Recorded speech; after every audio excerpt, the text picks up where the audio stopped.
And welcome back, everybody, to another episode of Bubba the BatFlip, episode 60, your 2021 early shortstop preview. Like usual, top 10 NFBC ADP since November 1st, draft champions. Give you some 2 targets from range 11 through 20, then some later round targets, and a ton of listener questions that you guys came through with yet again with some awesome questions. You can check out me on Twitter at BDintric and my co-host, as always, on Twitter at BatFlipCrazy. Toby, how we doing, man? We're doing all right, Bubba. I'm currently, for those of you watching the stream, I'm currently wearing a Blue Jays hat, which I really like a lot, but is way too small for my head. And I'm just wearing it. It fit the baby Blue Jays. It fit the baby Blue Jays. It's super uncomfortable. I lose circulation in my head when I wear it, so I've got to return it. But I just wanted to make a point because I tweeted about this, about how hat sizes for fitted hats are so off. Like I wear a 7 1/4 normally. This is a 7 1/4. I sometimes have to wear a 7 3/8, but this is a 7 3/4 right here. And then my Padres hat, which I also recently bought, is also 7 3/4. And it's like a little big, maybe even. You know what I'm saying? So it's a frustrating thing to purchase a hat online. I got another hat too small again. So it's just. I feel your pain. I almost bought 3 different hats on was it Black Friday or whatever they call it? Yeah. And I literally had them in my cart, and then at the very end was like, I really don't want to deal with the hassle. I really don't want to. Like, I know once things get back to normal, it's the baseballism guys. They have a store right across from AT&T Park. I'm like, I can always walk in and figure it out because I don't want to deal with it. Just don't want to do it. So it sucks. Like someone in your thread mentioned the flex fits. That's what I rock like crazy. The large, extra large flex fits. Steve, like, I think said that. They work perfectly for my big melon. Mm-hmm. It's what I use quite often. So I know I have such a hard time changing. I just grew up with fitted hats, you know. Well, so did I, and you can't get the good like baseball hats. They're not as thick, you know. Yeah. It's like I still have my I have a San Jose Giants hat. I have my San Francisco Giants hats, and I'm a 7 3/4 guy. And once you sweaten them a little bit, they start shrinking, and it's a bad deal. Yeah. So, yeah, I'm with you. Get it together, hat makers. Come on, people. Technology these days. But that's a whole nother topic. We can do that in the off season when we go that route. But we're going to do shortstops tonight. And as I said, top 10 is by far the deepest position. I believe still the deepest position in fantasy. It's weird, though, when I've dug in on this. I don't know if you feel any, you've done a draft or 2 now, I believe, and you've looked at the player pool and whatnot. Last year, it was like far and away you could go deep at shortstop. This year, it feels like when you get past 20 to 25, it doesn't feel as comfortable as it was last year to me. Whereas other positions, we talked about first base, feels a little deeper. Not great, but deeper. We'll talk about third base, has a similar feel to first base to me. So what's your thoughts on shortstop? Is it as deep as it once was, or do you have different feelings on it this year? Yeah, I have very different feelings about it this year, actually. I agree with you that it's deep. I think it goes pretty deep, although, there's no end to the depth. Or, there is an end to the depth, right? You reach a certain point and you're kind of like, I don't really like this a lot. But I think what I really don't like about the position this year is the value. Yeah. I think there's very little value to be had early on at shortstop. So there's a ton of really great players, but I think Tim Anderson is a really great example, right? Like last year, he's pretty much the same guy. He did pretty much the same thing in 2020 that he did in 2019. So maybe we have a little bit larger of a sample size, but he was going around pick 60, anywhere from depending on when you were drafted, anywhere from 60 to 80 last year. Right, where you felt like, I could get a couple rounds of value here, maybe with the batting average, the stolen bases, and just the overall production that he provides. Now he's going to pick 35. Yep. And so, and he's whatever shortstop. Gosh, I should 9. He's 9. He's shortstop 9, and he's going at 35. It's crazy. And so it's just and so I really struggle because I love him as a player. I love everything he does. I love what he contributes, but I don't see a ton of room for value there at all. Not that you're necessarily you're not really looking for value that much at that point. And I think that's what I just kind of need to get over with is just, the lack of comfort knowing that could have gotten him earlier. But it's just one example where, I look at my spreadsheet and I have kind of what is the dollar value and what is the rank of the player versus what ADP is. And all of the early shortstops are all negative, right? Except for Adalberto Mondesi. But again, we kind of know, like, with the projection, if you know you're going to get the projection, then he's a bargain. But there's just so much that goes into drafting him as well from a variance perspective. So it's just a position where I like some of the later end guys, and I think I'll probably find myself drafting more from there, and skipping over the early guys, not because they're not good, but just because I think, there may be an opportunity where there's guys with a little higher ceiling than what some of those guys are going at. But I got to dive in a little bit deeper, which is, I guess, is why we're having this podcast, right? That's what we're doing this for. And I've noticed it in the 2 drafts. I completed one. I'm in the middle of another, and I'm going to do some more here pretty soon. But and I'll give more thoughts on this later, because we had some questions based kind of on later round targets and different philosophies that'll kind of intertwine it all. But it's a much different position to draft this year, kind of like you were sitting at that. Like the Dansby Swansons, he's the 12th shortstop off the board, and he's a top 100 pick. Like that was a guy we all circled last year, post 20 shortstop. Let's get him. Yeah, that ain't there. But Dave Petrozello, he asked us a question on that. Like, we have a lot of questions that'll help us open up the shortstop position. So we won't delve any further into that now. We'll get to that throughout the pod and at the end. But let's start out with the number 1 shortstop off the board. And like you said, if you think about it, 9 shortstops in the top 35. You throw in starting pitchers. I'm just off the top of my head, 70% of the picks are pitchers or shortstops out the gate, which is pretty wild. But we start off with Fernando Tatis Jr. He's ADP 3 overall. He's the number 1 shortstop off the board. We know how talented he is. What are your thoughts on Mr. Tatis Jr.? Yeah, I mean, he's really, really good. You should draft him early on in drafts. I mean, there's not a lot to add. I think, I think we got, like, the power and the speed, I think, are pretty clear, right? Like, he's, barring injury, he's going to provide those in spades. I think the major factor about, like, how high his value ends is going to be the batting average, right? He's in a very good lineup. He's going to score a ton of runs, score a ton of RBI, he's going to be really, really good. I think what'll determine where he kind of ends up in the grand scheme of things is that batting average. And I think we've seen kind of 2 ends of the spectrum, maybe. He had an ungodly BABIP. What was it? It was 410 in his rookie year. And then last year it was 306. And I mean, the guy does not strike me as a 306 BABIP guy. You know what I'm saying? Like, he had some improvements in his contact rate last year, which is really nice, and his O swing as well. So he was chasing less outside the zone, actually better than league average, right? And I think because of the way he plays, we think of him as being kind of this erratic guy, maybe a little bit, but he's looking for pitches in the zone. He's waiting for pitches in the zone. He's making more contact potentially because of that. And, as a result, I think he probably ends up closer to 300 than the 277 from this past year. I think he's really good. I mean, I think there's an argument to be made between him and Acuna, in the sense that I think Tatis Jr. is going to have a better batting average, generally speaking, than Acuna will, just because of the strikeout rates. Yeah, I mean, we're pulling at straws at this point in time. He's great, top 3 pick easy if you're going to go with a hitter. Yeah. So Toby will not own any Fernando Tatis Jr. Put it that way. Exactly. If I got to play devil's advocate here, and just for discussion purposes, so yes, his chase rate declined this year, which is outstanding, but his chase contact rose almost 20% from last year. So he was making much more contact outside of the zone, and his whiff rate dropped 8%, which is kind of an odd correlation. Well, I guess not, because he's making more contact outside the zone. If you're not making as much contact outside the zone, probably swinging and missing more. So that's where it's a weird deal. He swung and missed more and made less contact when he had a 410 BABIP.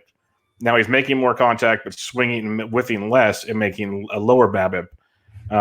There's just questions I have with Tatis overall. Like, his weak contact rate was 0.6% last year, where he made more contact outside the zone compared to 3.1. So he's still an amazing player. I have no problem guys taking him 3rd overall. I'm just trying to pick at little things that make me kind of scratch my head. Like, how does that correlate if, say, he takes a step back in this rate? Like, say his chase contact goes back closer to the 42%, not the 61%. Now what do we start to see with Fernando Tatis Jr.? That's all it is. Like, it's just little nitpicky things, like you said. You can't go wrong with him as a first-round pick for sure. Probably not as a top 5 pick, depending on what you want to do. You can make arguments for a lot of guys for a lot of reasons. I took him in the best ball draft that's going on right now. And I think at the 7th pick or whatever it was, he fell to there, so I took him. Wow. I just had to. Like I've never owned him, and I usually won't. But he fell to 7. I was like, okay, I want to go pitching heavy. Pitching went heavy, so I took Tatis. I'm like, I'm going to do this. But yeah, he's not a guy I usually target that high in the draft, and I might regret it. But I just had to throw some of the devil's advocate stuff out there because it just kind of stood out. It stood out kind of like. That's a big gap in production for kind of the opposite production you'd think you would have type situation. Mm-hmm. So it was kind of weird to me, but that was all. Yeah, I mean, I think the O contact piece that strikes me as kind of a small sample size thing. Like I think one thing that's super helpful is he now has 629 plate appearances in the majors, 301 batting average, 39 home runs, 27 stolen bases. Steamer has him projected at a 285 average. I think that's fine. Like, I think maybe expect that, but I do think that there's upside on that average too. But it's a really good point you make. I mean, we also don't have that big of a sample, right? So we're kind of left, and half of it comes in a weird year. Yeah, a weird year. But yeah, like you said, Steamer 285, 39 homers, 26 steals. That's outstanding. Man, you give me 25-40. Like that's pretty freaking awesome. So yeah, he's gonna be very, very good. As you said, like we don't really have to go too deep on him. But the next guy on the board, the second shortstop off the board, one of my favorites, and people are finally drafting him this way. Trey Turner is the second shortstop off the board. Going around pick 6 or 7. Trey Boo Boo at. There's not just one Trey Boo. There's 2 Trey Boos. There you go. In your life. Yes, there is. Yes, there is in my life. There are 2 Trey Boos. He's back this year, so it brings a little tear to my eye. It's good for him. That's nice. But if you guys don't know who that is, you haven't listened long enough. But Trey Turner. What are you doing? Yeah, what are you doing? Come on, this podcast should be number 1 in your Spotify year in review podcast. All right, get with the program, people. Very simple. But Trey Turner, it's interesting with him because we saw him stay healthy. This year, played 59 games, 12 homers, 12 steals, and everyone was knocking his slow start with the, not stealing many bags. And I kept saying, just slow down, he'll be fine, because he was actually banged up to start the year, so he didn't want to steal bags, and he got healthy, and there he goes.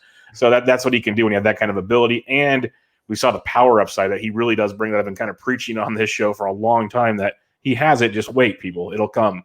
So the question becomes, A, can he stay healthy again? B, that Nats lineup is not what it once was, and that's a little terrifying as well. What's your thoughts on Turner going into 2021? Yeah, I mean, I think you're right. I mean, he's solid. He's solid all around. You can't really pick out anything that stands out. I mean, the power, is it's not elite, but it's going to be there, especially with that profile that he has with the stolen bases. So, yeah, the lineup is an interesting thing. I mean, he's still going to have Juan Soto hitting behind him, which will be really nice. I'd be surprised if the Nats didn't make some kind of move. I mean, when you look at the Nats roster, it's kind of like it's now or never, right? It's kind of like now or tear down. They have the aging Scherzer. They have Strasburg, who should be back this year and healthy. So they kind of got to go for it now. Rob Silver was mentioning, and I think you responded to the tweet about how the Nats would be a really nice fit. I think that's a really good shout out, as a replacement for Thames, which would make them a much better lineup. I mean, and it's a surprisingly hitter friendly park there at Nats. So, I think there's things that remain to be figured out with exactly what the lineup looks like. But hitting at the top, I mean, you could argue that if they don't have the same type of thump later on in the lineup, right? Rendon gone now, still, and they don't have a good replacement. Maybe that pushes the stolen bases up a little bit because they got to generate runs in a different way. True. So I'm not too concerned about that when I draft him. I mean, I think he's very solid here. And he was the one hitter, like first round hitter I had shares of last year on a consistent basis. I think I had like 2 or 3. I drafted him a couple OCs and he's brilliant. He was really great. So again, stay healthy, Trey, boo-boo, and he'll be great. But I don't mind drafting him at all high in the first round. Yeah, no, I have nothing else to say. Like, I'm a huge Trey Turner fan. I personally take him ahead of Tatis, and that really hurts to say because the more and more I look at Tatis throughout the last few months, it's it's hard to justify that comment much longer, but I still do it because I believe in the power that Turner brings, and he brings more steals upside than Tatis does, and I can get power later in drafts. So that's how I justify more of that. Like if I can get 40 plus steals from Turner, which I think I can, and still get 20 to 25 homers, I can get homers. Like I can go to Nelson Cruz or something, and we're golden. Like we can make that work. So that's where I kind of justify the difference there between the two. Plus, as we keep talking about, there's so many shortstops now, and a lot of them are starting to run. Not to the extent of these guys, but a lot of them are starting to run. So it's one of those, if I'm going to take a guy early, I want that big payoff in certain harder to find departments. That's kind of the way I look at it. Many disagree, and many have the right to disagree because Tatis is awesome. So I'm not going to knock that. But what gets more interesting now is the third shortstop off the board, go down pick 11 overall, and that's Trevor Story. And yes, he plays in Colorado, and it's always the narrative, blah, blah, blah, blah, blah. But man, when you look at Trevor Story year in and year out, it's 20 plus steals, 30 plus homers the last few years at least, like 3 or 4. If you would have factored 2020 out, probably same thing. And he's hitting for average. He's just a monster right now. Lots to love with Trevor Story. Do you like him as the third shortstop off the board? How do you like him for 2021?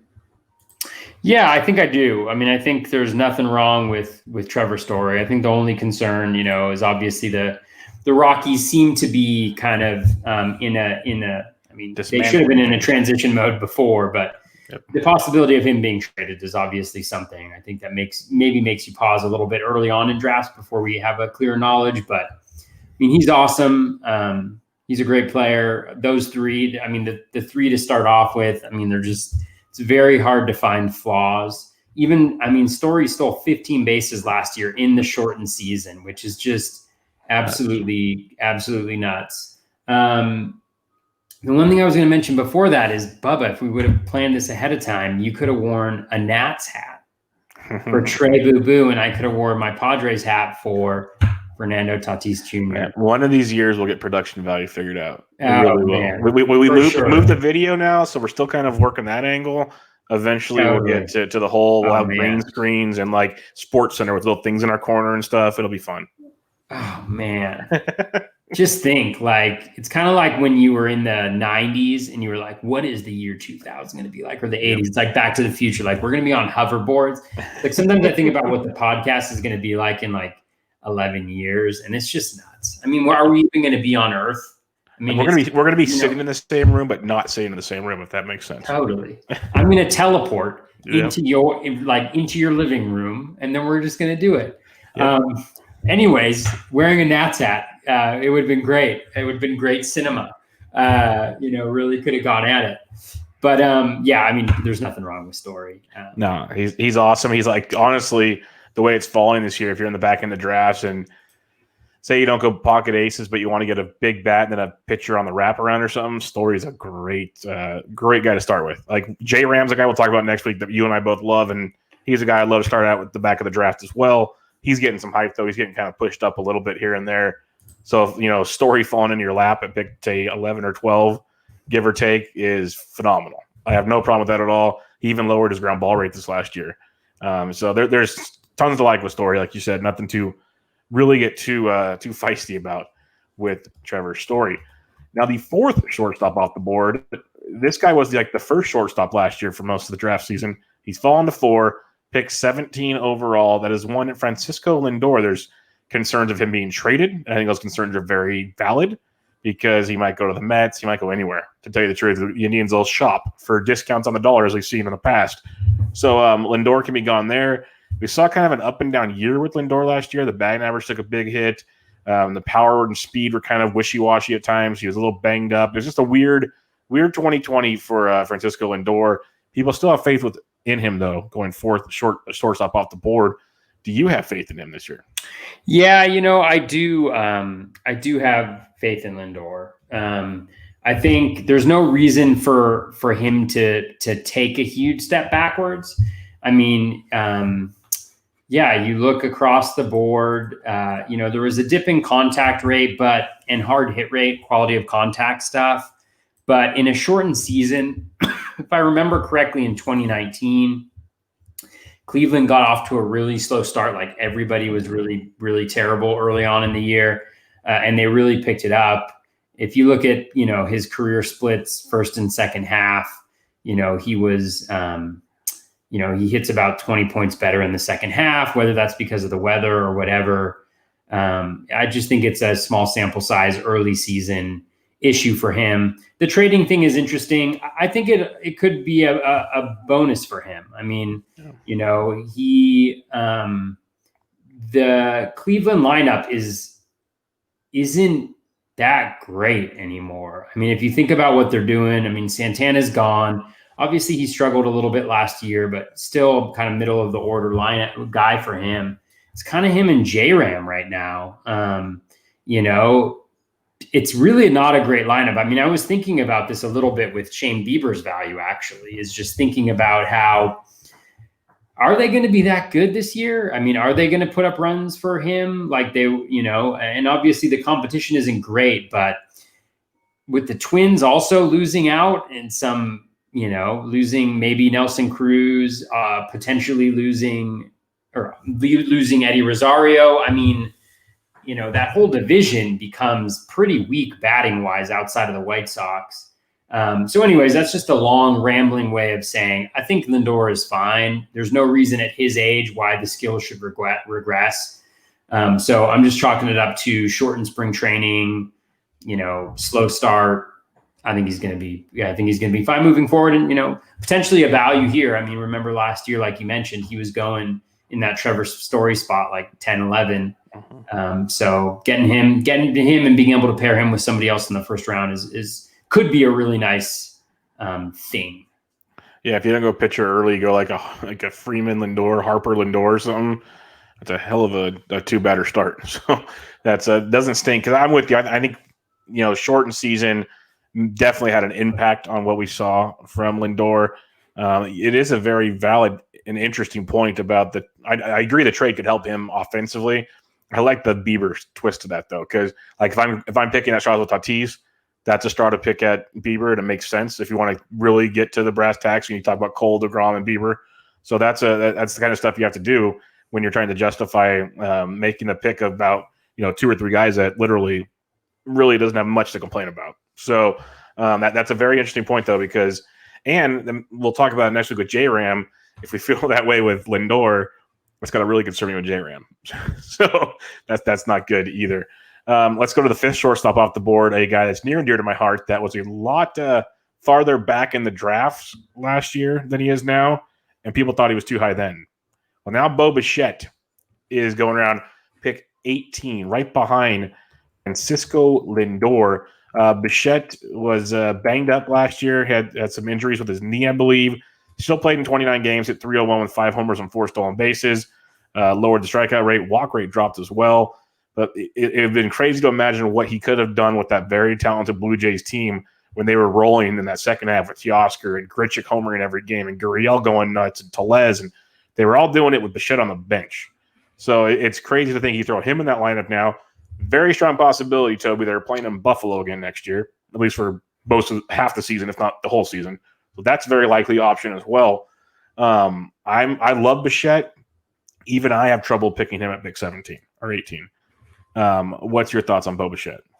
Yeah, I mean, I agree. My major concern, as you well know, as we discussed last year, was the running. And, it's small sample size, so you never know what's going to happen. But he stole 4 bases in a short season. Steamer projects him again, to steal over 20, to go 20-20 with a high batting average. Should accumulate a bunch as the leadoff hitter in that lineup. So, I think there's a lot to like, a lot to enjoy. I do think, even smaller sample size than we have with, Tatis Jr. and maybe not the same type of batted ball quality that we've seen, but, he makes a lot of contact. So I do, I can see why people are really excited for him. I wouldn't draft him necessarily in this spot, but I can see why people are interested and why people are chasing that upside that he has. Yeah, it's tough. It's really tough, and that's why there's a question later, like where do you take guys early, take guys later? What are you doing? Like the top 4 guys we talked about with Tatis, Turner, Story, Lindor, big fan of. I like where things are going there. When you start dropping back a little more, it's like Bichette, okay, good, but what? We're going to talk Mondesi and Seager and Bogarts and all these guys we're going to talk about and where they're going in the draft, it's hard to justify their value for me. And we'll talk about that in a minute. But Bichette starts that level. Like, he's super talented. 2020 is great. You know, if all things click well, 30-25 or so, solid average, awesome lineup. It's just the price tag is very, very tough for me to stomach. So that's the hardest part there. I think he's a great player. I'm probably going to regret everything about this, but because I'm a big Bo fan, I'm a big Baby Blue Jay fan, but not so fast this year. Yeah, and I mean, he's also health. You know, maybe it's he's had 2 injuries in 2 half seasons, you know, that have kept him out for a decent chunk of time, and that's not nothing, right? I mean, I think, you know, one was a concussion from getting hit in the head, and then the last time it was, what was it? Was it a sprain or was it a sprain? He didn't tear any ligaments, but he messed something up in his knee. Yeah. Okay. Yeah. So definitely a lot of risk, I think.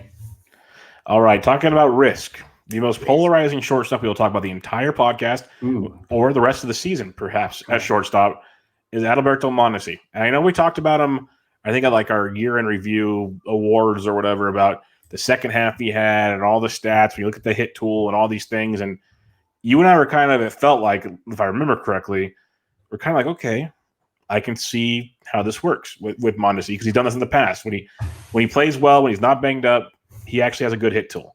It's not consistent is the biggest problem with Mondesi.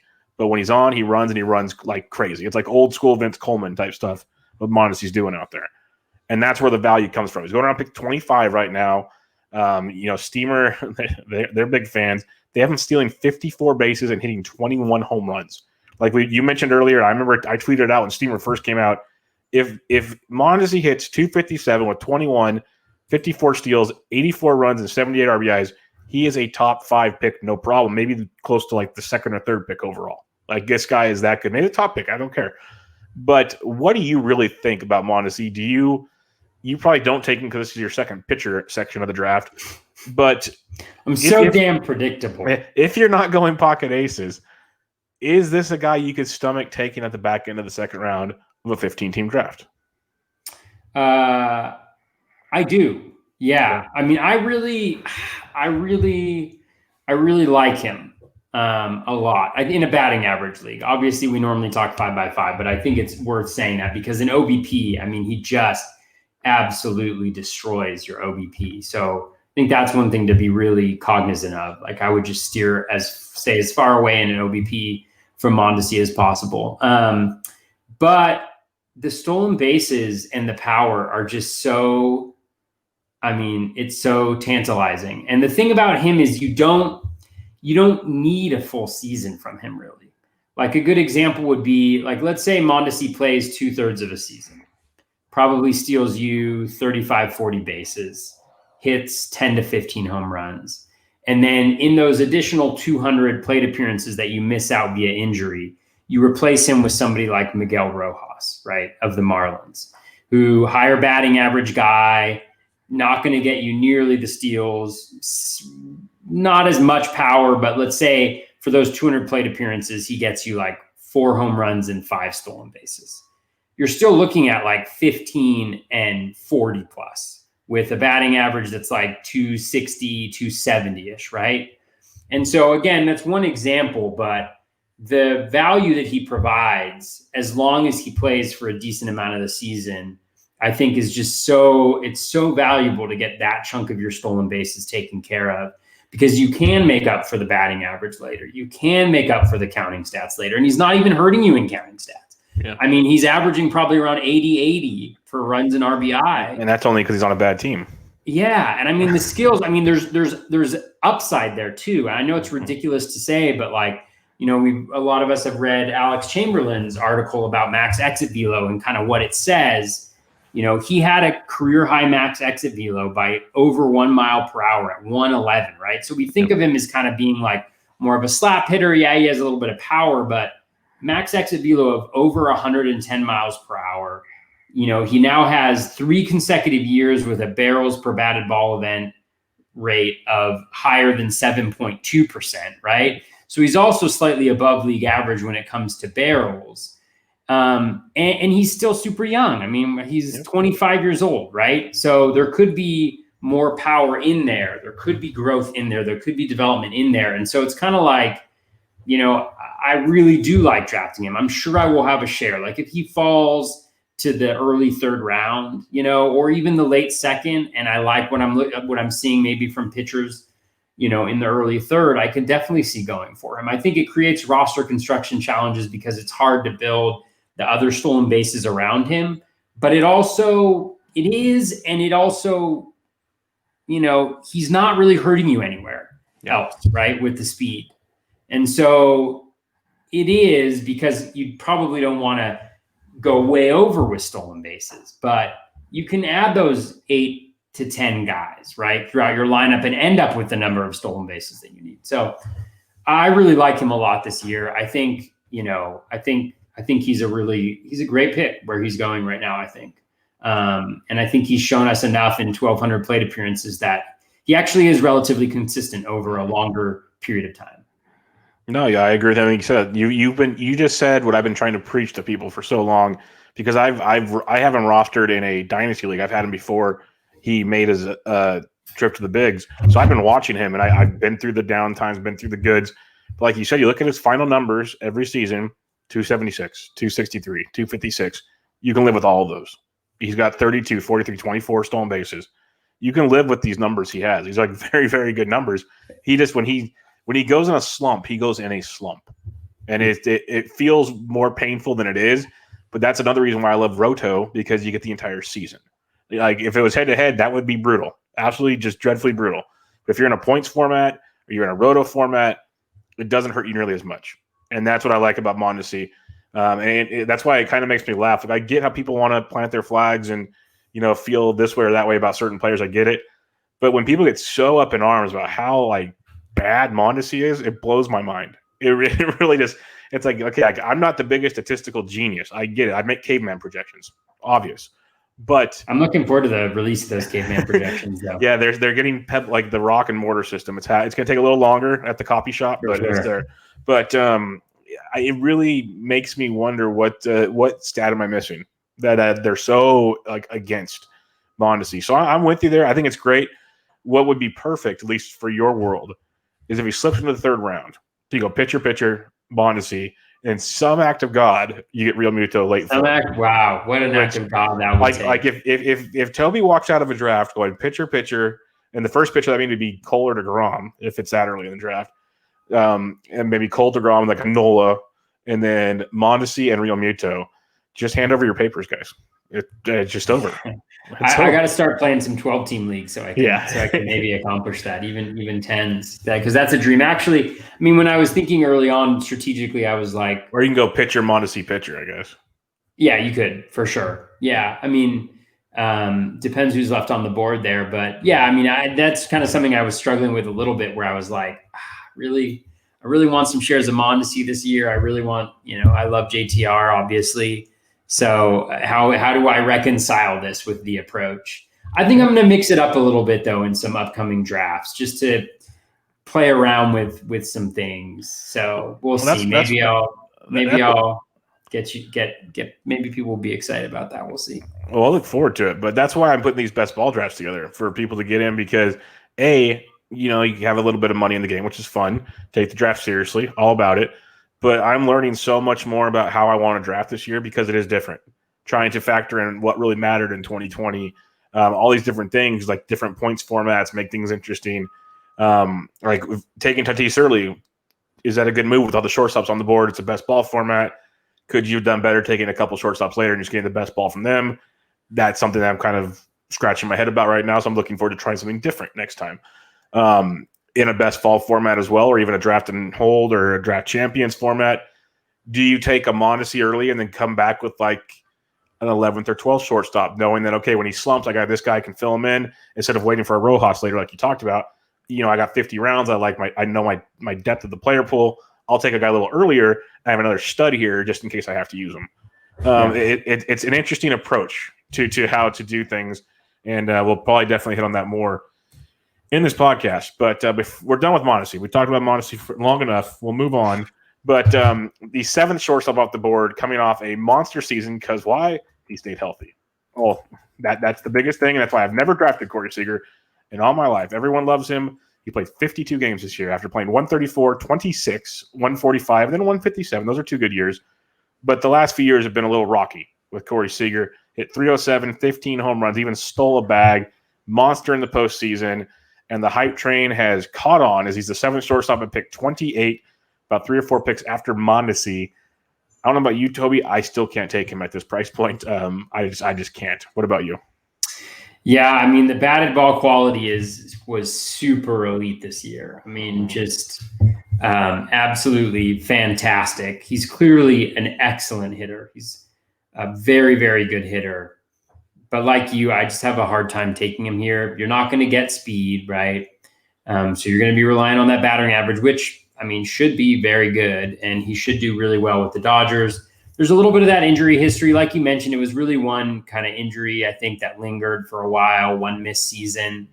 And so I know that people on Twitter have been kind of going back and forth. Is he really that injury prone or whatnot? But it's just not a profile that I necessarily love at this spot, especially because you've got a lot of other guys going around here that I think are really good players. And I think that as you build your roster, if you don't go for stolen bases at shortstop, right?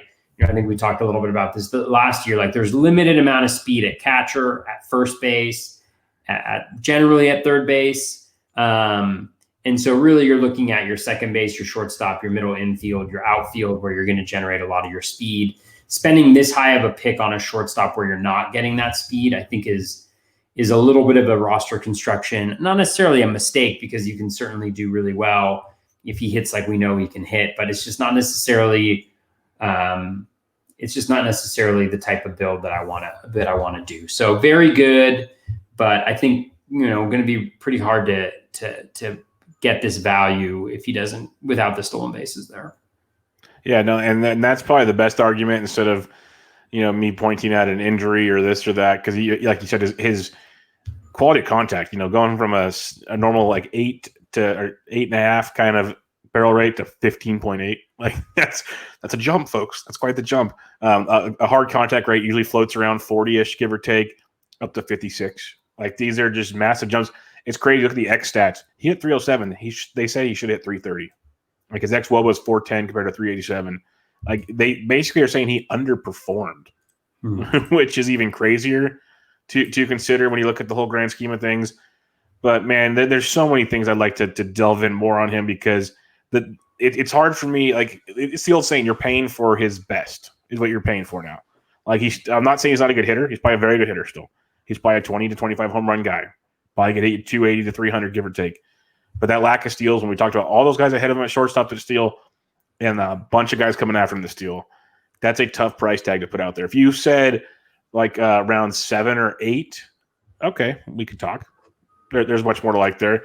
But at that price point, it's quite tricky for me. So I'll be passing on Corey Seager yet again. It's not a Dodger thing. It's a fancy baseball thing. So we're gonna go before all the people come out of the woodwork saying I won't roster Dodgers. Well, that's not true. But yeah, not for me this year. All right, the 8th shortstop off the board, Xander Bogaerts, going to pick 35. Red Sox had an up and down season, but Bogues still got it done. 11 homers, 8 stolen bases. He's shown power and speed every year, hit 300 again. He's very, very consistently good, and he's dropping in drafts compared to, I think last year he's probably the 5th or 6th shortstop off the board, dropping to 8th, creeping into round 4 now. What do you think about Xander Bogaerts? Yeah, I mean, like you mentioned, I think just all around solid. Yeah, I mean, he's just really good and very consistent. My challenge with rostering Red Sox has just been, like last year at least, was just it just seemed like they were going to be really bad, and I don't know if they're going to be good this year. I think they're going to be really bad too, which for some reason I was worried about. But yeah, I mean, I think he's fine. The 35, I remember getting him at 45 when I was really into him. The stolen bases haven't always been there. So he stole 8 in 2020, 4 in 19, 8 in 18, so they're there, but not necessarily as there as maybe you would want them to be. But I think he's solid. I don't see any major flaws in him. He's still young. I mean, he's still 28. He's been around for such a long time already, but he's just really good. I'd maybe prefer his teammate who's going a little bit later in drafts, Devers. I drafted him in my first draft, but yeah, I mean, Bogarts is fine. I can't find any major faults there. And I think Steamer's kind of undervaluing him a little bit. He's a batting average at 279 for Steamer, which I don't necessarily see that. Yeah, he's hit 288 or better in all but one season since 2015. Come on, Steamer. Give me a little bit of a break here. Yeah. But I'm with you. There's nothing I can say bad about him. I'd rather have Bogarts over Corey Seager, which people might think I'm crazy for. But I've seen him consistently do it where I haven't seen it from Seager. So, but Seager isn't a better offense. So that's an argument as well. But I'd rather have Bogarts over Seager. I'm a big Xander fan. I agree. I'd rather have Devers for sure in that lineup. I'd probably rather have Verdugo even later in that lineup. But I do like Bogarts quite a bit. I think you're getting him at a bit of a discount here. But still, like I said earlier, after the top 4, there's this range of Bichette and Seager and Bogarts where it gets kind of questionable. Mondesi we can agree on. And the other reason why it's tough for me to take Seager or Bogarts is the next shortstop off the board, the 9th shortstop off the board to pick 36, one pick after Xander Bogarts. The one and only Tim Anderson, who we've talked about so many times on this show. He is just a gift from the baseball gods. Power, speed, batting average, BABIP to death, does it all. But we love him to this day. I'd rather have Tim Anderson over Seager and Bogarts. What about you? Yeah, I'm having a little bit of an existential crisis that is being caused by Tim Anderson, because maybe it's ridiculous. I don't know. I don't love him going this high, even though he's got batting average, right? He's got runs if healthy. He's going to hit home runs. He's going to steal bases as well. The La Russa stuff freaks me out a little bit, honestly, but I don't know. I mean, I'm sure I'll have some of him because the batting average speed, and Steamer has him at a 279 batting average, right? They're not buying fully into the BABIP. I think it's pretty clear that he's probably not that guy. But I also worry a little bit about the injury history too. This year he was injured. Last year he was injured. He didn't even hit 600 plate appearances. So it might just be that I don't see the same type of value here. And maybe I see a little bit more risk than some of the other hitters going in this area. But it's hard to justify that because it's like, other guys I like in this spot are like Kyle Tucker, and Kyle Tucker, you can't say that there isn't risk there with him either. So, I think it's fine. I think it's fine. I just have to think about it a little bit more deeply. I need to face this existential crisis that I'm going through and kind of work through it and figure out where I am at with him. So we'll see. I guess on the bright side, it's when a player moves up this high in the draft that you've been on for so long, you can kind of say you were right. Like, hey, this is why we liked him for so long. Eventually, if they're that good, they prove us right, and you win with them long enough. Eventually, they have to become up here. Just how it's going to go. So yeah. I mean, I wish I could say that I've been on Anderson for a while, but last year was really the first year that I was on the Tim Anderson bandwagon. So, am I a true believer, or was I just in it for last year and the value that I saw, which isn't necessarily the wrong approach. I think it'll be really interesting to see what happens with him. I mean, I'm sure I'll have a share or two with him, but I don't know. I'm still torn on him. It's still so early in the season, and it's funny because I haven't developed the same type of affection for players as I did last year. I felt like there was this core group of guys that I really was into, and I'm not there yet. I'm not there yet in my prep work, I don't think. And that's why I like doing these early drafts, because I'm going to get there by doing so. Like, I made my rankings. I'm going to do this. I'm going to tweak my rankings. It's just so many question marks, and it's a totally different animal this year. Drafts are going to be so fun from month to month. As news, like heck, today we had Schwarber, Rosario, and other guys getting on-tendered. They're going to end up on new teams. There's going to be some trades here and there. There's going to be a lot of things that are going to just mix it all up. So I'm looking forward to it. It's going to be really fun to see how things change and guys start to plant their flags as we get closer and closer to the start of a season. But yeah, Tim Anderson, I love him. I love him big time. Like, basically, if you don't get one of the top 3 guys in the first round and you don't get Mondesi, I'd like to live with Tim Anderson. That's kind of where I'm looking. Otherwise, I'm just going to wait.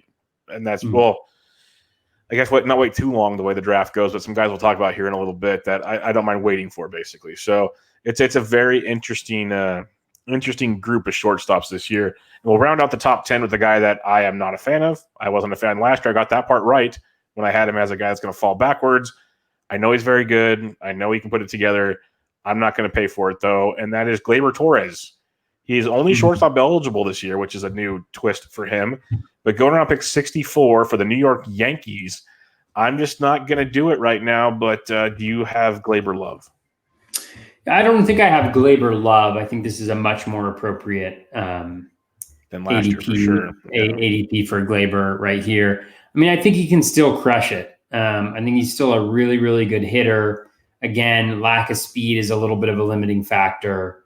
Great lineup, power, batting average, so as well. So I think that probably is what keeps me off of him a little bit more.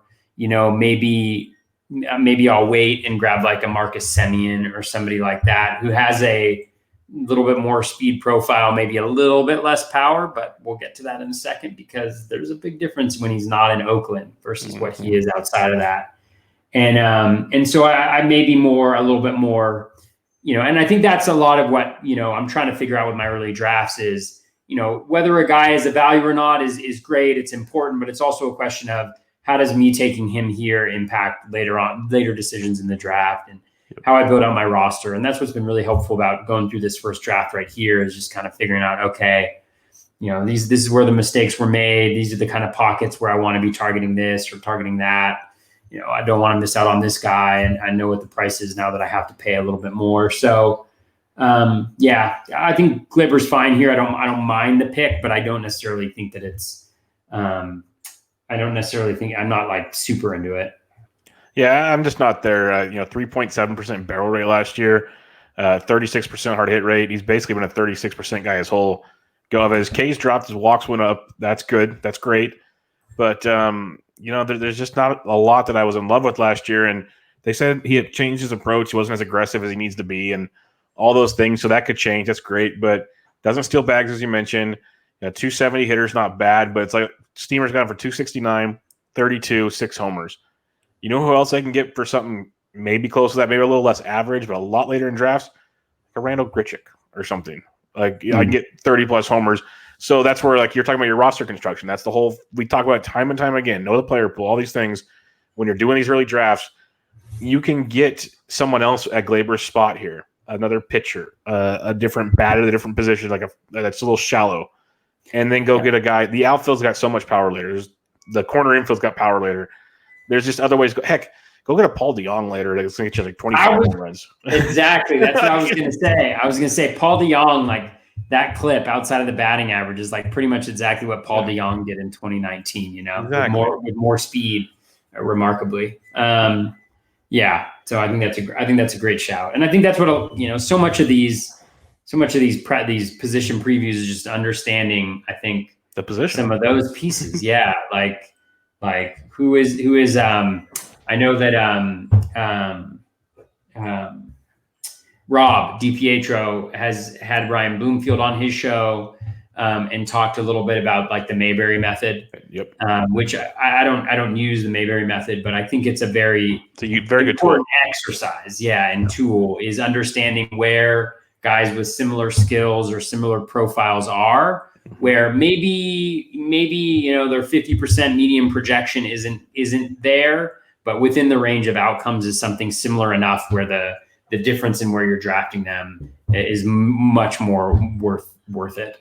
That's all. That's where value is. I think I'm gonna have to do more articles on that this year because in the years past I've done them sparingly at positions, but I have like a long list. I just never get to them. I really need to get to them more. Just dedicate a podcast to them. I don't know, but because there's a lot, like you're saying, you can do it at each position, and then when you look at the ADP, it's like okay, instead of I'll just give me 2 seconds here. The wonder of technology. Let me just get the short only all positions, and we'll go to where Glaber's going here and pick 65 or whatever. And we'll scroll down. Just draft Carlos Carrasco. Yeah. Well, yeah, that's bingo. I got Carrasco in both drafts so far I've been doing because I'm all in on that. But okay, say you want a power guy at a different position and maybe you believe in Pete Alonso. He's going 2 picks earlier. Sonny Gray, Lance Lynn are going right there. Teoscar Hernandez going 4 picks later. If you want to take a gamble, at least you can get steals upside with Teoscar over Gleyber Torres. Javi Baez is the guy we're going to talk about going right after Gleyber. If you want to buy a bounce back with potential steals upside, Javi Baez. There's a ton of options. Like you mentioned Carrasco, great call on that one. There's other options there where you can go and take let me just do that now. Where's Paul DeJong getting drafted? Pick 224 DeJong. Yeah. So around DeJong, you got Clevenger's obviously not going, but Leody Tavares, who's a risky outfield take, which I get the upside, but Michael Pineda, Matt Barnes, Chris Sale, Benintendi, Candelario. You see the difference in players talked about right there.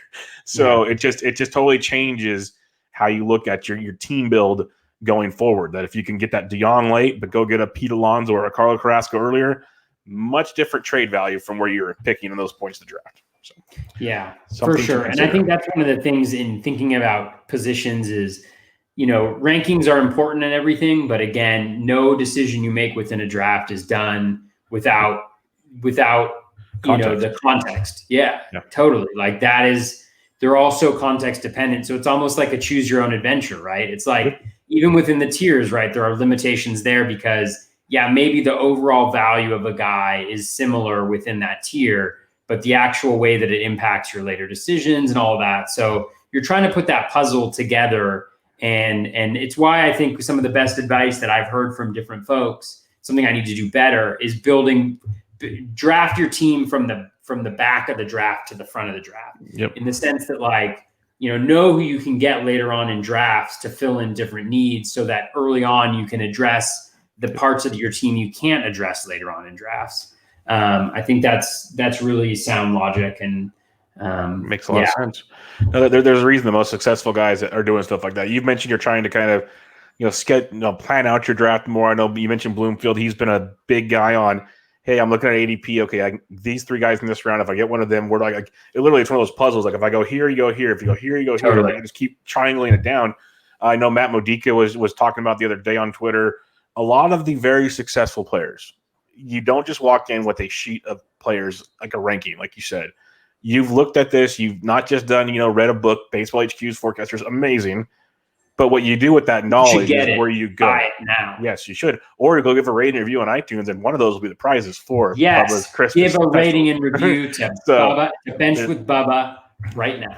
Yeah, I had to get in there. But there's like 10 or 12 prizes, depending on how many people step up to the plate. But there's a lot of prizes, and one of them is a Baseball HQ forecaster. So, Bubba, let me ask you a question. Are people stepping up yet? I think a couple have, a few have, A couple people? Yeah, we're talking about we are talking about one of the favorite characters. I got to figure out which way I point here. one of our favorite characters in all of fantasy baseball, the best host of a podcast in all of fantasy baseball.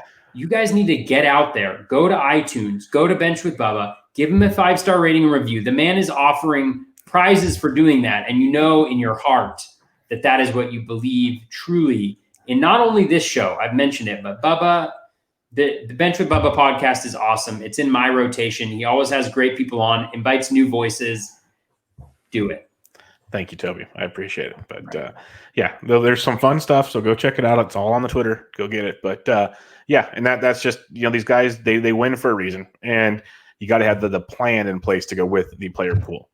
But let's get to the next set of targets here. Picks 11 through 20. You got Javi Baez. Dansby Swanson moved up to pick 95 this year. Johnny VR, Carlos Correa, Tommy Edman, who we talked about last week. Marcus Semien, Didi Gregorius, Jake Cronenworth as well. Andres Jimenez, and Hae Seung Kim, who's not even on a team yet, but he's a very talented player, I believe, from the KBO or Japan. Yep. I think it's KBO. Yeah. Because there's a few that came up from Japan recently too. But yeah, he's very, very talented. So what we'll do here is we'll go back and forth. We'll have two guys that we're targeting in this range of the shortstop position. So who's the first guy you're targeting? So this was actually kind of hard for me because honestly, like I don't really love a lot of the shortstops going, or we've talked about them before on other podcasts, right? Yeah, exactly. But the first guy I'm going to go with is Marcus Semien.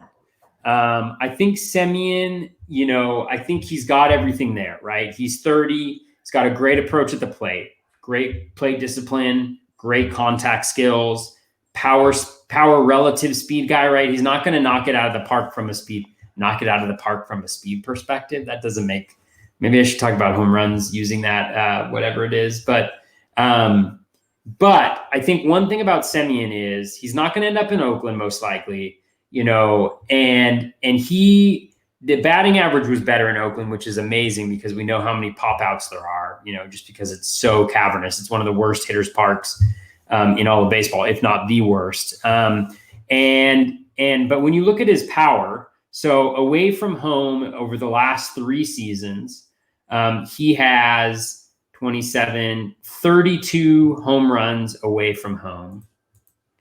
And at home, he has 23, right? So almost 10 more home runs on the road than in Oakland. And so I really think that the power takes a little bit of a jump for him. Where he goes. I mean, a great example would be, imagine if he ends up with the Reds, which is a logical destination since they're really looking for a shortstop, somebody who to maybe be in the position for a couple years while Jose Garcia develops a little bit more, So again, I think, the Steamer projection is 253, 24 home runs, 11 stolen bases with about, 160-ish, 165-ish runs in RBI.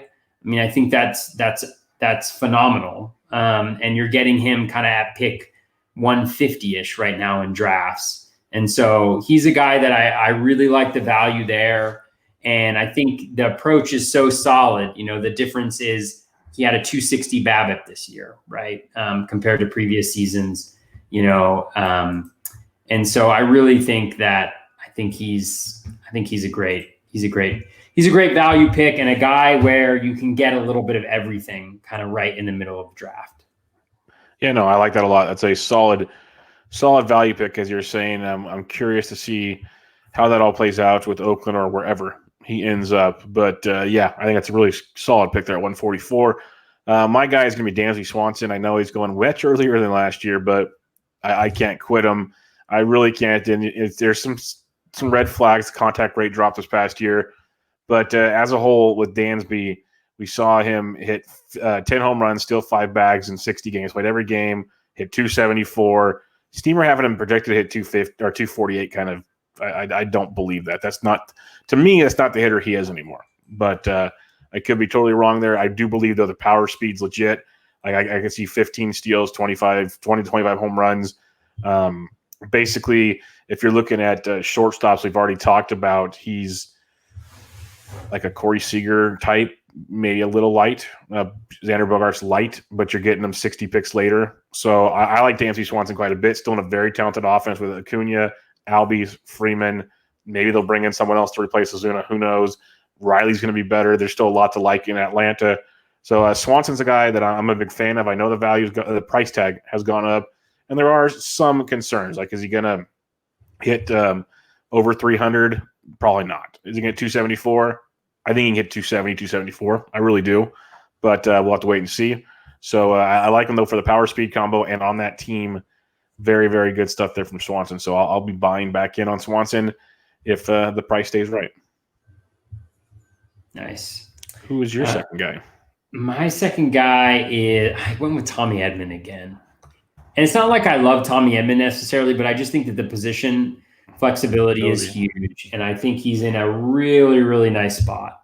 Switch hitter, top of the lineup. He's going to be the leadoff hitter there. I don't mind the guys behind him. He's going to have DeYoung behind him. He's going to have Goldschmidt. He's going to have Dylan Carlson, who I like a lot this year. Maybe Eddie Rosario. Maybe Eddie Rosario, although I hope not, because that's a less than ideal ballpark for him to end up in. However, as long as he's playing every day, I'll be happy, even though I don't own him in like any keeper leagues or anything like that so far. But I just think that the ground ball is a little bit high, but he has a little bit of pop. I think he can get you 10 to 15 home runs. I think he can get you 15 plus stolen bases. I think he's going to score a lot of runs because the OBP is decent. The RBI may not be there. The batting average, maybe not the best, but he makes a lot of contact, so it won't be super low. I just think that there's a lot of ways for him to help your team with the position flexibility with what he brings to the table. And so for that reason, I like him as a shortstop, a second baseman, third baseman, outfielder, whatever you want. I think that Tommy Edman can fill that need. Yeah, I have no problem with Edman at all. We talked about last week. That flexibility is tremendous. That's why a guy like Jake Cronenworth I'm a big fan of. There's certain guys that just have that flexibility that, for me, moves them up the draft board more than maybe others agree with. But I'll take that risk just for – we saw this last year, what flexibility can do. I have a hunch we might need that again next year. So just a hunch. Let's just go along with that, and that could come in handy.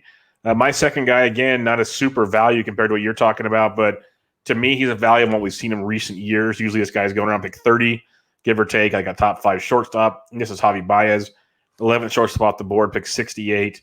Last year was just a weird year. Like, you look at his overall contact skills dropped tremendously, but you look at the StatCast page, and it was still, a barrel rate over 8%, not his norm, but still a very respectable barrel rate.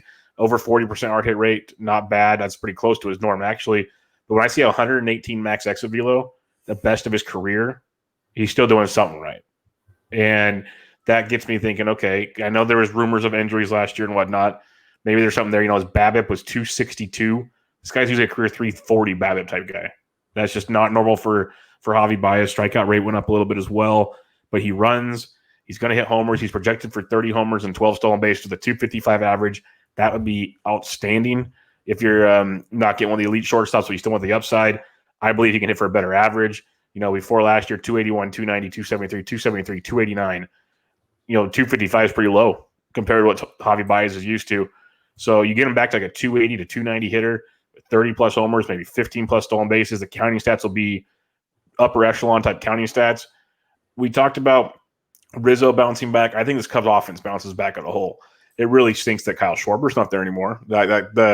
I'll be honest, it surprised me a little bit. But they're rumored to trade Bryant as well. But neither you or I are big Chris Bryant fans, so that works out fine.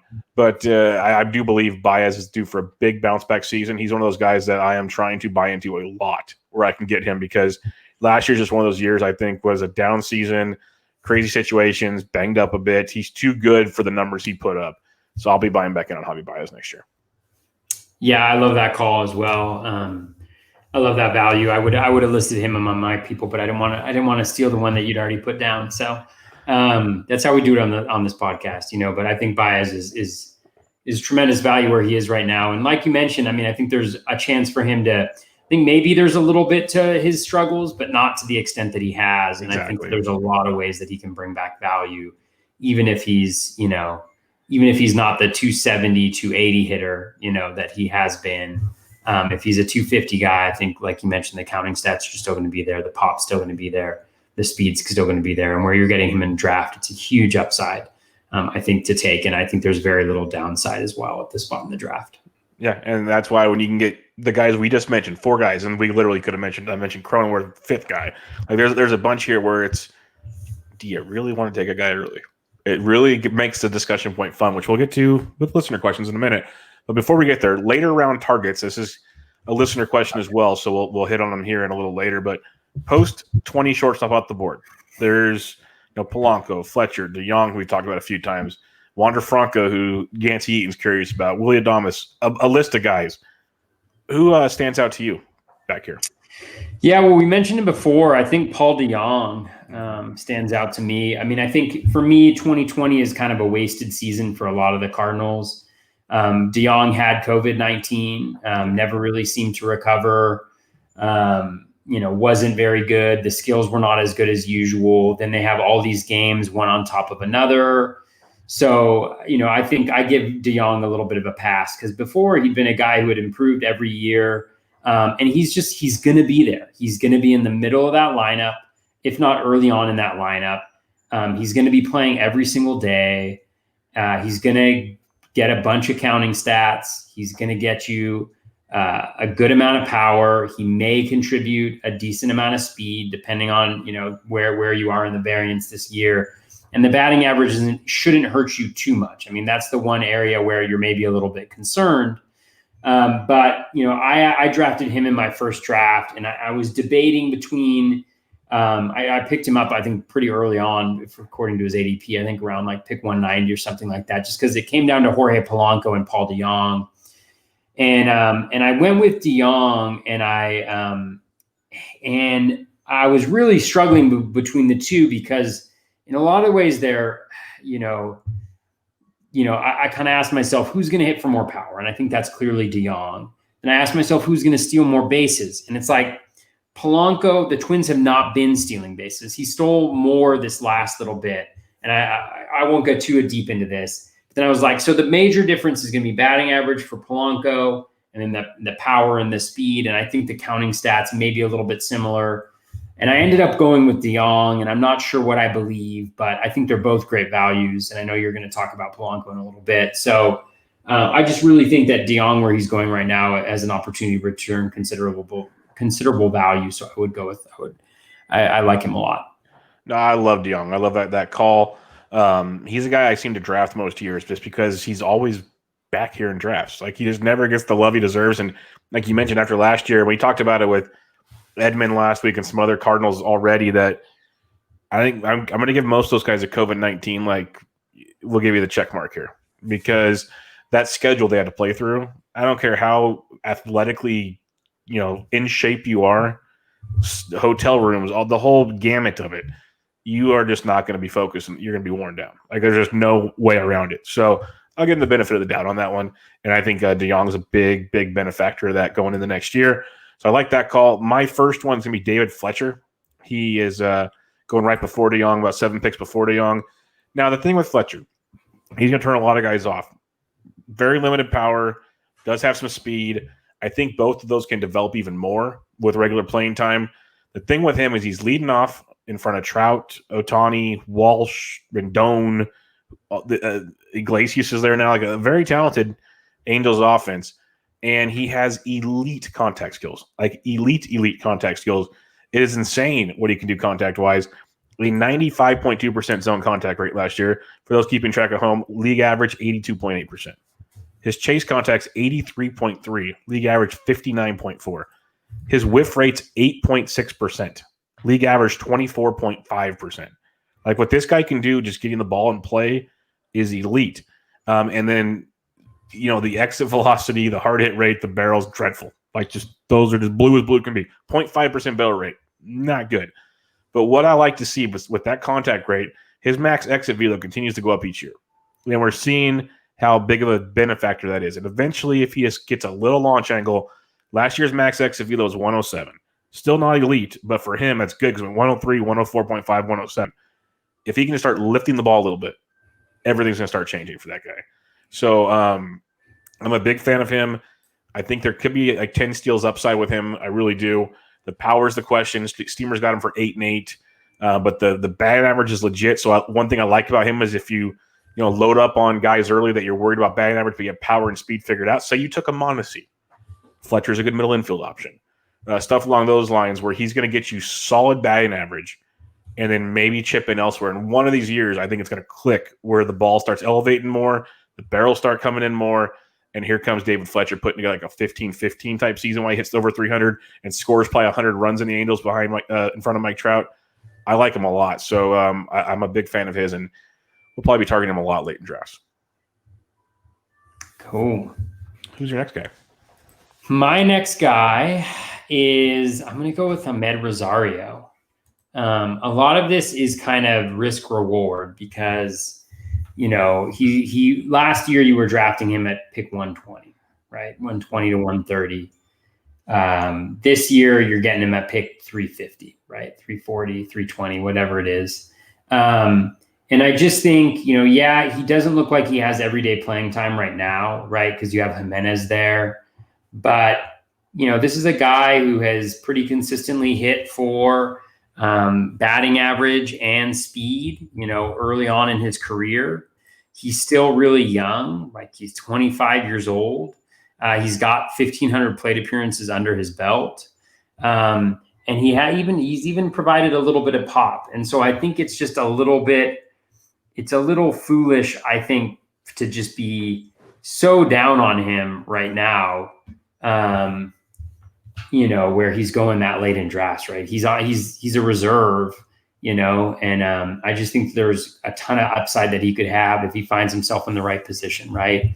I'm not entirely sold on Jimenez yet, either, like very similar profile to what Rosario came up as. And so I just like him as kind of a later round stab, where if it doesn't work out, then you drop him. But I think if it does work out, it could really generate a lot of value for him.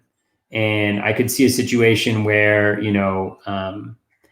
right now I think they have McNeil penciled in at second, and JD Davis is at third, and Jimenez is at short. Could definitely see a scenario where, they shuffle that around a little bit, and Jimenez is the odd person out. So we'll see. We'll see what happens. But I think he's worth a shot where he's going right now. I was really disappointed in my DC, actually. I think he's a perfect DC draft pick type. He went earlier than I anticipated in the DC, so I didn't get him. Must be in a sharp DC then. My next guy is Jorge Polanco, as you mentioned, pick 203 right now. You hit on some of it earlier. To me, he's got a lot of David Fletcher in him. A little more pop, what we've seen develop, and steals. Last year was kind of a down year for that, but the average is there. The lineup's still very good. Hopefully Nelson Cruz comes back. That would be a big plus. But the walk rate dropped a little last year, which was a big bummer for him. But he just had an overall down season last year. 292 BABIP's not his normal situation either. I think he can bounce back. Steam resin for 273, 19-9, which I think is very, very good. So I'm on Jorge Polanco. I've been on him pretty much every single year because he goes late every single year. And I think leading off for that Twins team, that I think Mitch Garver bounces back a bit this year. You still have Donaldson. Hopefully he gets healthy, but Sano strikes out a lot, but hits the ball over the fence a lot. You still have Kepler. You're going to have Kirilloff and others. Buxton's there. There's a lot to like in that offense still, even if Cruz and Rosario don't come back. Rosario's not coming back, but if they don't, still a lot to like with Polanco. So I'll be back on Polanco as well. Who's your third guy? My third guy is Miguel Rojas of the Marlins. And this one's really, I think I love the pick, just because of the ADP. He's going, I should check to see what it is now, but it was around like 370 something. So he's going, 374. And he's a guy, like, he's kind of the heart and soul of that Marlins team from all accounts. He played every day last year. He should play every day this year. I just don't think that, Birdie is the second baseman right now. I think Chisholm, if he goes in, probably goes over to second. Makes a ton of contact. The batting average is high, little bit of pop, little bit of speed, just kind of an all-around contributor, the type of guy that I think is great to have kind of on your bench and in the right matchups to play in your middle infield slot. So I just really love Miguel Rojas. I think, it's kind of, in some ways, you mentioned David Fletcher and kind of those types.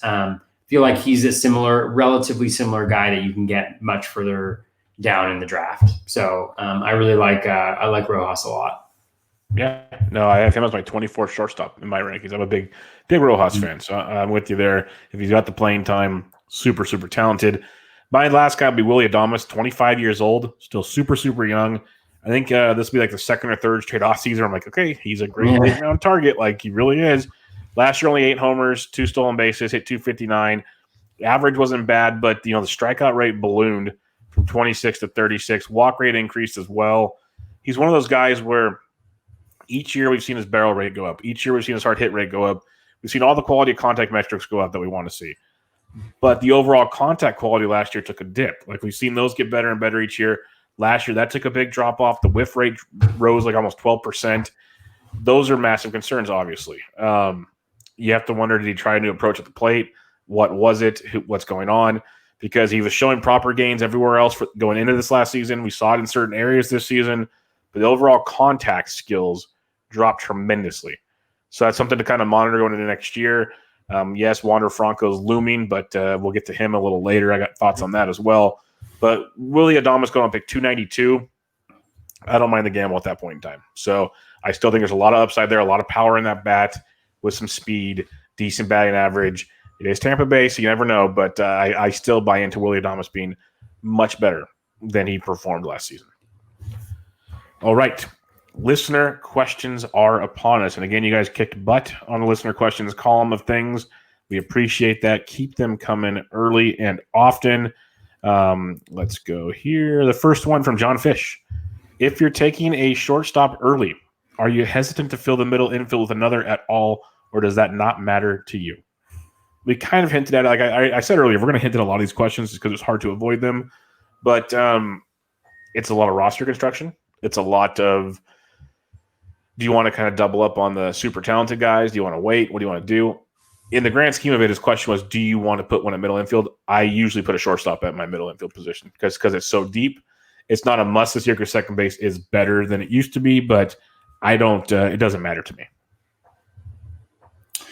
Yeah, I'm in a similar place in the sense that I think it's fine to get too early on and put them in your middle infield. I think it's just a matter of kind of your roster construction and how you want to put it together. I think just with the way that drafts fall right now, I'm not super high on doing that just because I don't see a ton of value. I could see doubling up super early on if you were going hitter to start off with two really good shortstops. I can definitely actually see that as a good way because I do think that, again, there's not a ton of value, but when you're drafting towards the top of the draft, you're not necessarily looking for value at all. Like, right. I mean, like you obviously want the guy to do better than his draft cost, but it's very, very hard for people to do that higher up in the draft. So I could actually see going like shortstop, Mm-hmm. like we mentioned, like Trevor Story and Francisco Lindor or something like that, because that's just, I mean, it's a fantastic start. What about Story, Mondesi or something like that? All those stolen bases, my goodness.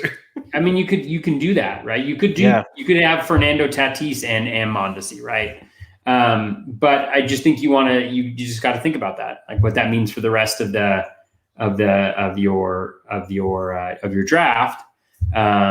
Which, John's a great player, so I know he's thinking about those things too. But if I had to answer the question like with a very specific answer, I'd say I'd either double up super early on with two of the elite shortstops, or I'd probably wait because I just think that there's better value later on, so that when you get in this spot where the shortstops don't necessarily distinguish themselves that much from the other positions, where I'd rather wait and get like a Semien or a Polanco or a DeYoung or somebody like that.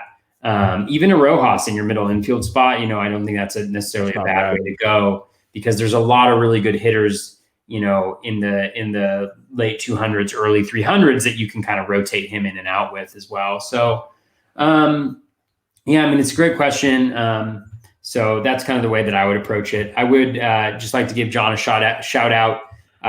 He was one of a couple people who put together a trivia team for the fundraiser for Keep Playing Baseball that you and I participated in, Bubba. So shout out to John for doing that and donating to a good cause right there. So shout out to him. Great question. Great guy. Really appreciate it, John. And the last thing I'll add to that the more when you were talking about, I started thinking about, I think a fun start would be a first round shortstop, any of the top 3 or 4, and then coming back in round like 5 and getting Javi Baez as your middle infielder. That sounds very tasty. Like very, very, because if Baez comes back even closer to what he used to be, that's a pretty elite combo right there. And we've covered like second base is not great. It's good if you want to get like one guy, but trusting 2 guys, not ideal. Yeah.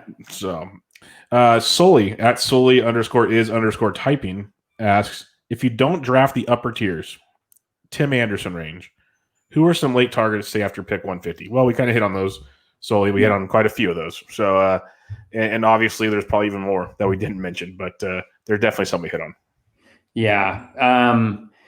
Yeah, just to run through them, just in case it's helpful. I mean, Semyon, I think he's not after 150, but I think we both like Cronenworth. We both like Polanco, both like De Jong. Yep. And then we mentioned some of the other guys that we like in the spot. I mean, even Jose Iglesias is going around pick 380, right? And that's gonna go up now, big time. Yeah.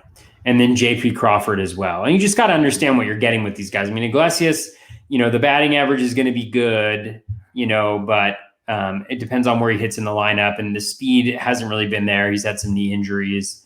So, those I think are just things to consider. I also think Chris Taylor is pretty interesting. Again, he's fairly inconsistent, but that power speed combo position eligibility piece is another interesting guy. So, and then two other guys I didn't mention. I'm curious with Iglesias leaving, does that get Pat Valleca more playing time, who actually hit the ball pretty well last year? And he's basically free. I took him in an NFBC 50 last week. So just something super deep down the line. Think about that one. And he's got multi-position eligibility all over the place. But the other guy I didn't mention that I'm curious about, and I'll mention him next week. So I wrote about him for the Black Book. I did first base and third base. He's got shortstop and third base eligibility, and I will talk about him next week. Willie Castro for the Tigers. Keep an eye on him. He's another interesting one to look at. Hey, Bubba, I'm on the clock in my DC. Ooh, round 35. Okay. I'm going to go with a, I don't know if it's a podcast favorite, but I'm going to go with a BatFlip Crazy Special. I'm going to go with Vinny V.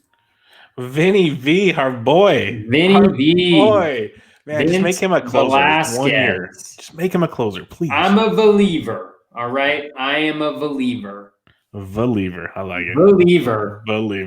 Vinny V. Yeah, I love Vinny V. No problems with Vinny V at all. There's kind of interesting stuff going on under the hood there with Vinny V. So, and they tendered him a contract today. So, which tells me that they see the talent. They see it's there. It's likely to be in the rotation, at least to start off the year.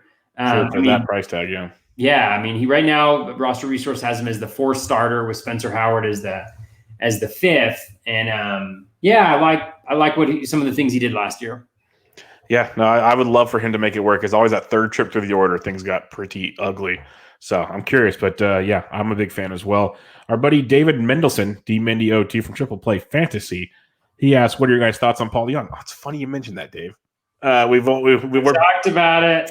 Funny you mentioned that guy. Yeah, we like him a lot. Draft him. Great value. Todd Drenth at TW Drenth asked, thoughts on loading up in the shortstop pool? Example, I've got Lindor, Mondesi, and Polanco all coming back in a dynasty league. We're fans of that, I'm pretty sure. Yeah, totally. I mean, I think, especially in dynasty, when you're kind of in it for the long haul too, having that type of depth isn't necessarily a bad thing. You could always look to move, one of the things that I like to do in dynasty leagues is when guys get like kind of 29-ish, maybe look to move them a little bit, because generally speaking, it's only downhillish from there. But and I mean, you can always pursue different trades and see if you can leverage that depth to improve your team at different spots. But I don't mind having that. It also depends on how deep the league is. Like, is one of those guys going to be able to fit into your util spot on a consistent basis? What other guys are available on the wire? Like, what is the drop down from them? Because those are the things you want to consider. Because if there's not that bad of a drop down from like a Polanco in your util to who else you might be able to slide in there, then maybe it's kind of pursue a trade or something like that. So I think you could go either way. It's just really dependent on the situation. Yep, but no problem loading up for sure. Our buddy J-Dub the Gamer asks, IKF, Isaiah Kenner-Falefa, value boosted here, I presume. For those that don't know the rumors out there, there's rumors that they're going to bench Elvis Andrus and move Kenner-Falefa over to shortstop, which is interesting because he did play like 10 games this past year, so he's got eligibility at both. But he also won a Gold Glove at third base. His defense is that good. So maybe they expect the defense to transfer to shortstop. Good batting average guy, not a ton of power, a little bit of speed. I loved him in 2 catcher leagues because he had catcher eligibility last year, so I grabbed him in a heartbeat. I'm not as in love with him going into this year. He's gone as high as 224, as low as 408, ADP at 316. He'll likely go up if that's Jay's question. I'm just not. There's other guys around him I still want. What about you? What did you say his ADP is right now? 316 on the month of November is 316. 316. Yeah, I mean, he's a guy who he's super comparable to. I think is Miguel Rojas. Super contact oriented, not any power whatsoever. Maybe slightly more power than like a Rojas might have had, but you're looking at a guy who's kind of like a 10 and Steamer has him as kind of a 10 and 15 type guy. And that Rangers lineup is going to be pretty brutal. It's not going to be great, I don't think. So, again, I think he's going about where he should. It's a similar profile to a lot of guys. I don't think the fact that he's moving to shortstop really gives him that much value because I think we were anticipating he was going to be the starting third baseman. And the one guy who it does impact. Yeah, all over Twitter. The guy that I like, is it Anderson Tejeda? Oh, no, you're different. Everyone's all Josh Jung. Oh. Their top pick from like a year ago or whatever. I was super into Anderson Tejeda. He's all yours, sounds like. Young guy, coming up, very similar to Leody Taveras, actually, but the cost is much lower. And I mean, it still could open that up. I mean, that's the thing. You could move Tejeda. Well, so you could move Solak to third, maybe, or you could move Anderson Tejeda to third, and Solak at second, right? You got to figure out where Rugi fits in, but he kind of sucks. We kind of established that at this point in his career. So yeah, I don't actually think it changes his value that much because he already had shortstop eligibility at least in NFBC. Yep. And so I don't think it changes his value tremendously, but again, like another contact oriented kind of 10, 15 type guy, which, and you should play every day. So those plate appearances could be there. Yeah. The fact he already had shortstop eligibility shouldn't move him up too much. That'd be the biggest thing. Richard Kolaski asks, being a sucker for the old boring vets, Elvis Andrus appeared to me after pick 300. Now that he is out of a job at shortstop, what are your thoughts? His NFBC ADP is 357. No guarantees for him at second base with Solak and Odor, or third base with Jung either. Any other shortstop after pick 300 that grabs your attention? Yeah, I'm going to stay away from Andrus till I hear more. Like, if he's not playing, I want nothing to do with him. I don't care what pick it's at. But, after pick 300, we've mentioned a few. You mentioned Rosario. You like Rojas. I like Iglesias quite a bit. There's definitely some back here. Any other guys that we haven't mentioned?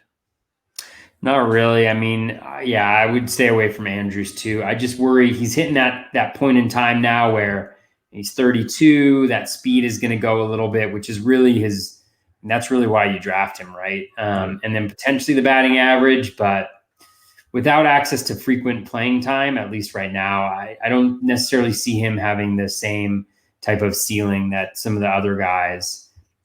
Although, shot in the dark, mid 300s pick, I guess it's fine. I don't know. You can't really make a bad pick there, I don't think necessarily. I mean, so. Yeah, I'm with you there. Our buddy MS at SMMS79, frequent questioner of the show, which we much appreciate. I'm going to put on my Liverpool hat. There you go. Right here. With so much talent to be had in the top 50 to 75 picks, what horses do you back to return the most value? One of the big 3 or 4 in the first round, or someone on the outside looking in of the top 15? So basically, would you rather take one of the guys in the top 3 or 4 for the return of value, or someone post 15? Post 15. Post right top now. 15. I mean, This is me, but I think either one. I would take either one of those approaches. I think is right, and I think the thing to be cautious of is not to. I don't think you should think about value that early on in drafts, right? True. Like when you're drafting that early on in drafts, what you're really looking for, from my perspective, is you're looking for those guys who do things that other guys can't, right? And the shortstops are a really good way to go about that because we covered a litany of guys that are power speed combo with batting average. I mean, they're phenomenal 5 category contributors. They all just happen to be shortstops. So I think that's perfectly fine. So I think you can go that direction.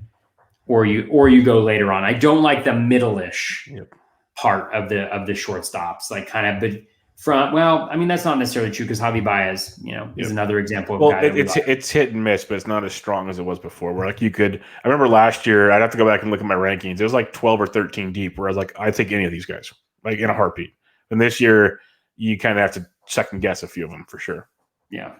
Yeah. No, I'm with you. And you mentioned the 5 category things. That's like a big, most drafters have. But I know for myself, I want 5 category guys as much as possible early in my early rounds. And these shortstop guys do it better than anybody. So I'm a big fan of that as well. So no problem with that. Our buddy Yancey Eaton at Yancey Eaton. Impossible to know for sure, but what are you guys projecting for Wander Franco? His 2021 playing time, and where's the earliest you'll take him? I was looking at some prospect lists, and he was like number 1 on all of them, which is neat. Yeah, he's the top prospect. He's absolutely awesome. He's amazing. But I usually don't take these kind of guys early on. That's just me. But he's going to be very good. I still like I like Willy Adames. The other big factor is Jason Collette, Mr. Ray himself, also mentioned it on a recent Sleeper on the Bus that it's the Rays way. He will not be up any earlier than his call-up date to be that extra season of eligibility. So, and it might even be after that. So he's not starting the year out with the Rays, and you just got to wait and see. And when it's stuff like that, it's really hard for me to draft players. But what say you? Yeah, well, I'm just looking at his Steamer projection. The Steamer has him for 400 plate appearances, 7 home runs, 8 stolen bases. I think my struggle with Franco is obviously he's the number 1 prospect on pretty much everybody's rankings. And I think he's going to be exceptionally good throughout his career. I just wonder a little bit about how long it'll take for him to develop into like a power guy, because I think he'll get there, but I just don't know if he's there right now. Like he hasn't really demonstrated that, 9 home runs combined in 2019. Obviously, a missed 2020. He's shown a little bit of pop just from the videos that I've seen in the Dominican League. So I think there's a little bit of it there. I do worry a little bit about the ground ball rate above, kind of average for Major League Baseball. So in 2018, it was at 43%. 2019, 48%. Both stops in 2019, 48%. And so, with that type of an approach and maybe not necessarily like fully matured into that power, I think he's more of a batting average speed guy, but he's never had overwhelming speed, as I understand it, at least from his stolen base numbers. He hasn't necessarily shown that in the minors, which doesn't mean it's going to translate, but it just leaves me with enough questions where he's going right now, like you, I probably will shy away from drafting him. Again, every year I shy away from the top draft picks in drafting them, and I always get burned from doing that. So be cognizant of that. But that's kind of how I would kind of approach him. I think the Steamer projection maybe is a little bit light on batting average.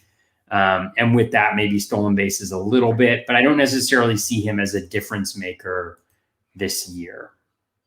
Yeah, and that's my biggest thing. Since the Rays, if he only misses a month or whatever, cool. But you're still asking him to do everything that's right. Like you said, 97 games. There's a lot of question marks there. Now, if the season gets shortened or whatever, we get to that point, might be a different discussion. That's a whole different animal. But until then, I'm going to go with the assumption, no. Like he's going to miss by a couple months, and I'll just pass on that one. Our last, I'm interested to see where he plugs in too, because they have Adames obviously at shortstop, and he's not perfect by any stretch of the imagination. And then they have Brandon Lau at second base, who hits the same side as, who's a lefty as well there. So just curious how they're going to mix and match with the lineup. The Rays are very creative, so they'll find a way. But that may, and I think they're going to be really good again next year. And so the question is how much push is there to get him into that lineup, early on, like Bubba mentioned. No doubt about it. The last question from our buddy Dave Petroziello. It's tough. I'll say this before I even ask the question. This is a tough one to give a definitive answer in December, on December 2nd. But the answer is yes. But we will. Because we do work. Yes, Dave. Yes, it is yes. Always yes. But he asks, who is this year's Dansby Swanson? He's a little more expensive this year, so I have to find an economy version. Do you have a Dansby Swanson? Well, it depends what you mean. If you mean like kind of later shortstop, I think we've talked about him a lot. Just going to say take that jump up. I mean, we've talked so much about guys, but I think the guy who will get you that type of value, I could see DeYoung doing that. That's the guy I was thinking thinking of. Polanco doing it. I mean, that's why we're talking about those guys. The guy who I think shares probably the most similar profile, like in terms of what he will contribute compared to what Dansby's going to contribute, would be Marcus Semien. I think there's very similarities in terms of kind of like 25 to 30 home run power, 10 stolen bases, depending on which team he lands, maybe a little bit more. Contributes a lot, a lot of counting stats, and then the batting average is the one major question mark. So I think those are three guys that are going at different points in the draft who, for whatever reason, have similarities to what we saw from Dansby last year. Yeah. As always, Toby nailed it. I absolutely love that. That's perfect. I think DeJong was the one that was on the top of my head, big time. Yeah. Simeon's a great comp as well. DeJong, just because of the power that he can bring, that I believe in more than Polanco's value, but Polanco probably does a couple of things better than DeJong does. So it's kind of a wishy-washy trade. I'd go DeJong in that one for sure. Like Simeon's the best. Like he does a little bit of everything, like you said. So that sums it up perfectly. But all right, that'll wrap us up. Shortstop preview in the books. I'm impressed. We went an hour 35. I thought this would have been much longer for shortstop.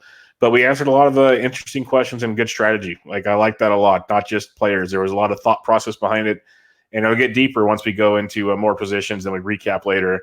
But any parting thoughts for your the first look at the shortstop position? I don't think so. Interesting position, and I think it's a really good reflection of kind of value versus depth, and so really interesting. And I'm glad we covered it quickly. I mean, our efficiency is ruthless, I would say, on the podcast. I'd like to compliment myself on being very efficient with my words. I tend to use very few words in describing things and not going on tangents at all. So that's why we kept it to such a short podcast this time around. Hey, we're making progress, though. We're making progress. Last year's previews were like 2 to 2.5 hours. We're making progress. Well, I mean, and that goes to Bubba, I think in your I'm serious here because I think the way you've set it up where we kind of cover the top 10, like what to expect, identify a few guys in the middle, right? And then some guys later on. And then as we get closer to the season, then we're going to go through it again with a fine-tooth comb and kind of identify where they're making shifts and get a little more in depth into guys that based on a little bit more knowledge we like. And so kudos to you. Well, I appreciate that. But to make it even better, the reason I can make that outline is because of the questions from the listeners. Because I know they're going to cover the stuff I don't have to make a comment about. Because literally, most of the outline they already cover in questions, let alone other stuff. So they do it for us, and that's what makes it beautiful. I love our listeners. Yep. And that's the difference between me and you is you are thanking our listeners for their contribution to the podcast. I'm thanking myself for the efficiency of my words. No, that is a great point. Our listeners are the absolute best. If you're listening to this podcast, I hope you realize that you are. If you're still listening at this point of the podcast, I hope you realize you're the best. You're the best at what you do. Whatever it is in the world that you do, chances are, I'd say the median projection is that you are the best at what you do. All right. So if we're looking at max exit median projections of this, you are the best. For sure. Number one. All right, we're gonna wrap it up there before we keep going down rabbit holes. You can check out Toby on Twitter at BatFlip Crazy and the BatFlip Crazy podcast. I'm on Twitter at BDintric and the Bench with Bubba podcast. So go check them both out, and we'll be back with you next week as we head to the hot corner, third base. It's a little more fun than people give it credit for, but we'll see you guys next week. Hope you have a good one, and we're out.